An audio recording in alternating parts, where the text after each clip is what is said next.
What's up, boys and girls? Welcome back to another Is It Imba or Do I Suck? Today we have a new IODIS featuring Fakerina, who sent me in an email that he knows he made a lot of mistakes. But still, Airtos is a little bit OP. As in the final fight, he had double the army value and still lost. So how's that possible? It's a good question, Fakerina. So we're gonna have a look for you if Airtos is broken or if you suck. This looks very good though. This is a gold level replay, but even at the gold level, there might be some imbalances. Completely possible. We have Plukovnik opening up with a quick gate forge, which I haven't seen in a couple of years. Well, I've actually never seen that in PvP. Never. Not even a couple of years ago. Curious to see what he's going to be doing here. Probably some kind of quick expand build. And I assume into Airtos, right? Double gases on the way already for him. Fakerina, however, is an avid watcher of my guides. Knows exactly how to open in PvP. Scouts after his second gate. Plays 2-gate cyber. Walls at the ramp. He's a good boy. He's one of the good guys, alright? We support him, you know. If he thinks something is inbots, it's probably broken. So let's make sure that it's actually broken, alright? Fakerina scouts, sees two cannons building. It's alright.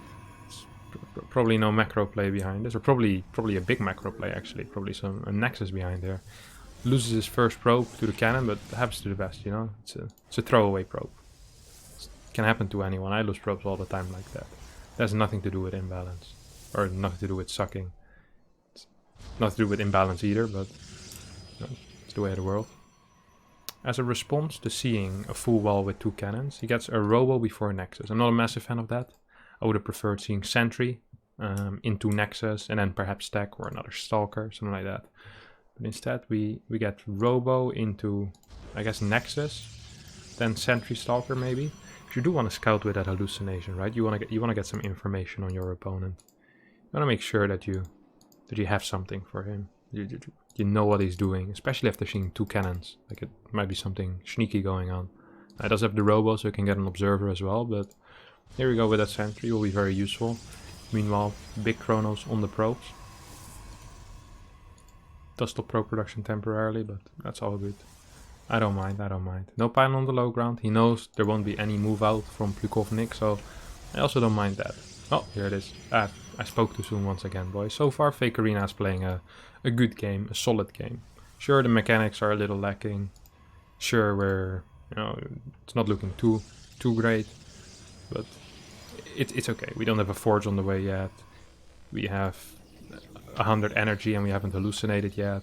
We forget to build probes every now and again, but the general plan, general idea behind this is good. And Plukovnik is really not doing anything special, right? He's getting a Stalker, 3 cannons, shield upgrades, and voidrays from a single Stargate. So far, I'm definitely giving this game to Fakerina, right? He's responding properly to everything. Here we have the hallucination scout a little late, but he's up 10 workers already. He scouts the late nexus. He's going to be scouting the Stargate as well. I mean, this is fantastic. He has complete information here. He even sees the 2 void rays right now. So it's like, alright, I know exactly what you're up to, buddy. There's no surprises for me here anymore. And the observer arrives as well. We'll be going to spot these 2 void rays and looking at these 2 pylons very intensely, I can only imagine. Now, I'd not finish this Immortal, right? I'd cancel that Immortal. I've seen my opponents going mass air. At least I assume he's going mass air. There might be a ground transition coming after. So maybe 1 Immortal isn't that bad, right? 1 Immortal I can forgive. Get some extra pylons. I'd love to see a third base at this point. Because the way you want to be dealing with Airtos in general is you want to pounce on them once they try to take their third base. Their natural is well defended with cannons, battery. Their units are going to be flying over there. It's hard to break this with ground. You know, you want to be pouncing on the third when he's setting it up. So it's very vital you keep vision of this area while you're ahead in eco yourself. So I'd go straight up to 3 bases and just jump right away into those extra gases as well once your base finishes. Go all out on probes. Go up to like 66 probes while your opponent is on like 40, 45 probes. Outmine him, then destroy him with Charge-Lot Archon. Maybe a couple of Blink Stalkers so you can catch him more easily. Another thing you want to be doing as Fake Arena is you want to be taking these towers. You want some map vision. You want to make sure he's not doing any drive-bys with the void rays. He could go over here, go into the main base, try to snipe a pylon, go for some workers. He could be coming from here. Just take these towers. Nothing is going to be able to contest you on the map, right? Like if he flies with void rays to the middle of the map to contest these towers, you can see it coming, run away. You can just go again with your main army and push him away. Just the two things you want to be paying attention to is where the army is and when the third base goes down.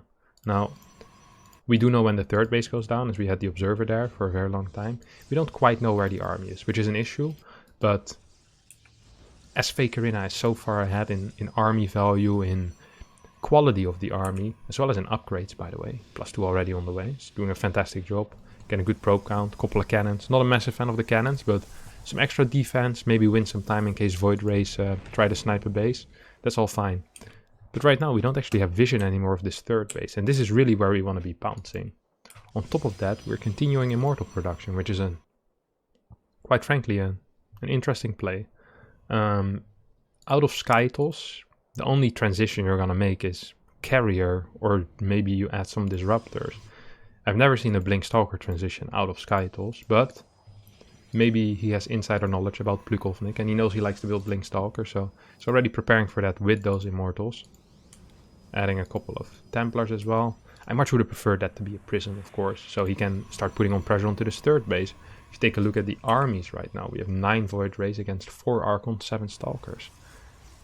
Now it looks like there's a lot of Void Rays, and there is a lot of Void Rays, but 6 Archons and 7 Stalkers absolutely destroy this army. Like it's not going to be even close, honestly. Especially if you have a Guardian Shield added in as well. You have +2 against only +1 Void Rays. You're just going to absolutely destroy him.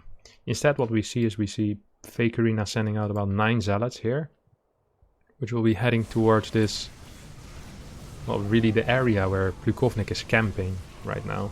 They're camping at very similar areas, just defending this area rather than being active on the map or trying to do some harass with prisms. Trying to get any map vision for that matter. It's just defending this one ramp in case the Void Rays decide to fly up this ramp for whatever reason. Immortals first, of course, just in case. Funnily enough, Plukovnik is actually moving out. Now, Fake Arena has absolutely no idea about this, as he is, well, this observer is just spotting the mineral line right now. So he's 2 more pylons going down. So at least he knows that the supply of Plukovnik is going up, but that's kind of a given. Gets surprised by the Void Rays, but this army is so big, this honestly shouldn't matter. Just activate Guardian Shield, kill a couple of Void Rays. And if you see this little Void Rays at this time, and you have this many units yourself, you're upping in upgrades, you're up in bases, pull the trigger, you know, just walk across the map with your prism, just go kill that third base immediately, right?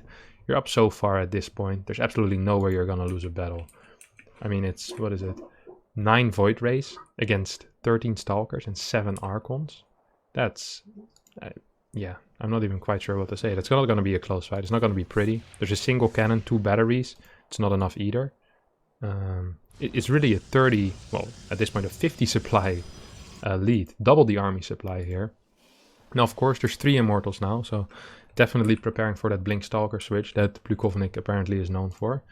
It's also getting a proxy Nexus, or it has been there for a while already. And right now we have our boy Fake Arena actually moving there with a bunch of Zealots. As he right-click it and just goes down immediately. Plukovnik sends his Void Rays over, but you should be able to respond to this, right? You're not going to lose all your Zealots to these Void Rays. Well, not all of them, but a decent portion do get lost, but that's okay because you actually don't want Zealots in this army right now. What you want is, you want an army with Stalker, Archon, Immortal, and, well, actually not Immortal, just Sentry, Stalker, Archon, and maybe a Prism or something like that. And here we get a move that I haven't seen before a lot, honestly. So it's a very common thing to say you want to attack in 2 places at the same time. But whenever people say you want to attack in 2 places at the same time, they usually mean you want to be attacking in 2 different places at the same time. Instead, what Fake Arena does, he attacks in the same place 2 times in rapid succession, which I've never heard of this move before. I think Plukovnik was very glad to see this happen as well. I was like, oh, just saw the first army and here's the second army. Oh, I was already in position. Fantastic. Even though Plukovnik is in position, Fake Arena still is up in supply. He has +3, +2 isn't done yet for Plukovnik, so Fake Arena is in a fantastic spot. All he really needs to do is A move, or just kind of right click onto those Void Rays, And then he's gonna win this game, right? He's up basically double the workers. He can use a Guardian Shield. Instead what he does, he just kind of kills the interceptors, right clicks the Nexus, loses half of his army, then decides to run away. Which, I don't mind the running away part, because at this point it's starting to get a little dicey. And there is a lot of Void Rays at this point, 13 Void Rays, there's 13 Stalkers, 4 Archons. He probably still would have been able to get a good trade, and he has so much money that it would have been fine, but I understand. For once I sympathize with the running away part. And instead he'll go back to defending this natural ramp, which so far has worked greatly for him, better than the push out, even though he did manage to kill this third base. So right now we have a 4 base Protoss, soon to be 5, against a 2 base Protoss, who does have carriers however. And the army supply is close for the first time in this game. So it's actually starting to become a little bit dangerous. Like I'm starting to get afraid here for Fake Arena, and it's the first time this game that I've been afraid for Fake Arena, because before this everything was smooth sailing. Sure, he's still up 60 supply, he's outmining him very hard, he has 6k in the bank, and he could probably just kill him by sending zealots into his main base, but I'm starting to sympathize a bit with his fear, you know, like this is a scary army to look at. However, this also is an army that deals really poorly with Archon, Stalker, Guardian Shield, especially in open areas, and this kind of is an open area. So, hello? What was that? Just attack his own carrier? Well, if they fight here, this would be very good for Fake Arena, and Plukovnik does open the fight, should return, but Fake Arena just kind of A-moving his way to victory, decides to right-click on top of the Void Rays, which he didn't do before, and the Void Rays actually fall rather quickly because they're all clumped up. Archons have splash damage, of course. Look how quickly they die. Unbelievable.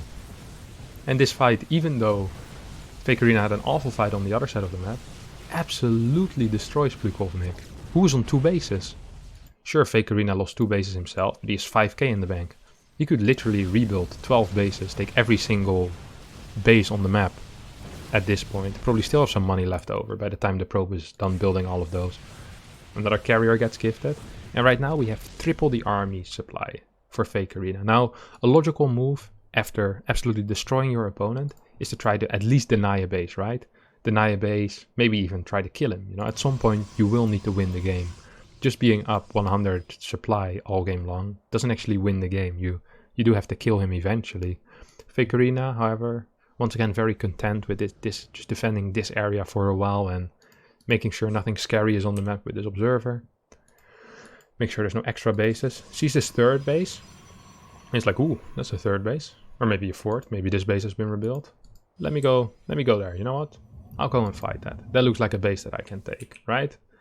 I have 3 carriers, 20 Stalkers, 3 Archons. Actually 5 carriers at this point. So I'm down 1 carrier. And I have 20 Stalkers and 3 Archons with it. This should be completely fine. Also still has the Immortal, so he's completely safe in case Plukovnik does his famous Blink Stalker swap. His switch into the Blink Stalkers. Of course, there's no gateways yet on the map. There is a Twilight Council, so you know the warning signs are there. I'd be very careful as it was Fake Arena in case of that famous Blink Stalker switch of all 42 probes. So we keep the 4 Immortals. We A-move into this base. And I think if you just A-move across the map at this point, you would almost always win. I mean, you're up so far in supply. You have 2 carriers less, but you have 20 Stalkers to make up for it. And here we go. We target down 1 carrier immediately. And now Fake Arena makes a move, which is very interesting. He moves around with his entire army, blinks 2 Stalkers forwards, loses all of his carriers for free, and then gets blocked by his own Immortals, who are shooting at probes and assimilators, and then just fights interceptors for the next 10 seconds, loses every single unit that he has, but still is up 100 supply. Until he loses the famous Immortals finally. Immortals do go down and yikes, what can I say? At this point, I've said before, I've been afraid before. Been afraid for Fake Arena, but at this point, I'd be scared. Very scared. We're still up in supply, almost 5 times the supply. Army supply is still close. 72 workers against 5. And we have a brilliant run-by set up. Now the brilliance in this run-by, let me explain to you, is that you can keep sending zealots to your opponent with this income while you're building up your own carrier count, or while you're building up your Archon carrier count. These zealots will just distract your opponent so much because he has nothing at home to defend. I mean, there's a couple of cannons, but he can't warp in. There's no DTs. He'll need to send back 2-3 carriers to deal with it, or he'll lose all of his buildings. And that's the brilliance of this charge lot run by, and I absolutely love seeing him do this. Just sends them into the base, and yeah, there we go. Right? Into the base. You go, boys. Come on. Meanwhile, carriers absolutely ransacking his opponent's 5th base. No, actually 6th base, as there's a 5th over here. Come on, boys. Into the base. There's no defense. All we need to do is just A move. Just a little shift-click A move, and we should be fine. Now, we still have a lot of cannons here, but as a professional, this amount of cannons and this amount of units won't be able to kill 8 carriers, especially well-upgraded carriers. These carriers have 2-2, so what you want to be doing is you want to be saving up army, and then go once you have a massive army that can contest this army. Fake Arena has a different take, and instead of saving up army, he throws his first army away. Here we go. So throws away 10 stalkers, 2 carriers. And then this move, when I saw this, warps in 12 more stalkers, straight in front of the carrier, rallies the next carrier forward, and throws these away as well. And once he realizes he's done that, he taps out of the game, still being up about 80 supply, still probably with a chance if he just A-moves these units across the map, and loses the game to Skytles. Yikes. Well, boys, Skytles is very good. I have to admit, I've lost many games to Skytles myself. Maybe 2 or 3 over the past 8 years. And it can be frustrating. I mean, they're flying units. How do you deal with them? Except, you know, if you don't listen to my advice, how do you deal with them if you don't know? Just kill the 3rd base. It's hard. It's not easy, but Fake Arena, I don't think this was imbalanced. I think this might have something to do with a couple of mistakes that you made. Your complete lack of map control. Your lack of willing to kill your opponent. Instead of A-moving, I'm not sure, just move commanding on top of your immortals.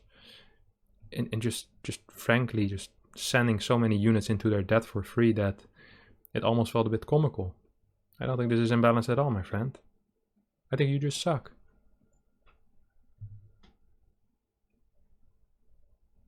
Alright, boys. That's gonna be it. Be nice to Fake Arena. I think I've roasted him enough. Don't think we need the comments to do the same thing all over again. I love you all. Feel free to subscribe, comment, like, and I'll see everyone tomorrow for a new fantastic video. Bye bye.